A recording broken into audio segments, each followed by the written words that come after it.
네, 이렇게 설 연휴 토론을 하기로는 했는데 보신 것처럼 다른 당의 반발이 큽니다. 토론을 누가 진행할지 또 형식은 어떻게 될지 넘어야 할 산이 많습니다. 임종주 전문위원 나와 있습니다.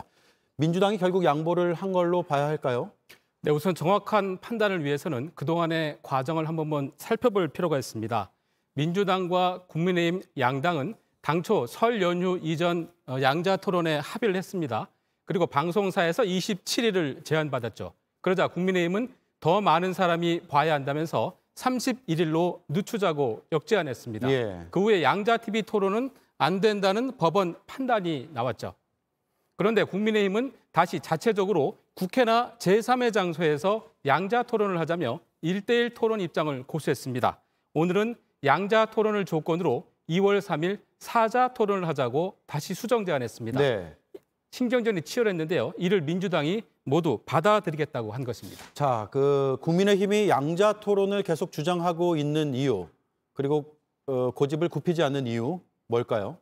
네, 표면적으로 내세운 이유는 크게 두 가지입니다. 국민의힘 측은 우선 서로 다른 점을 부각하고 자기 입장을 제대로 설명하려면 다자 토론보다는 양자 토론이 더 낫다고 주장하고 있습니다. 두 번째는 국민이 양자 토론을 더 원한다는 게 이유입니다. 국민이 원한다. 그런데 여론이 꼭 그렇지 않다는 조사 결과도 있잖아요. 네, 그렇습니다. KBS와 한국 리서치 여론조사 결과를 보면요. 지난주 나온 조사 결과입니다. 10명 중 7명가량이 양자보다는 다자 토론을 원하는 것으로 나타났습니다.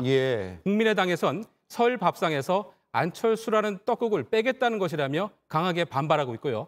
국민의힘 내부에선 토론을 회피하는 것처럼 보이는 옹졸한 제안이라는 쓴소리도 나왔습니다. 일각에선 국민의힘이 대장동 의혹 등을 놓고서 검사 대 피의자 구도를 계산하고 있는 것 아니냐 이런 의구심도 제기하고 있습니다. 이제 실무 협상을 한다고 하니까 지켜봐야겠지만 룰싸움이 굉장히 치열할 것 같습니다.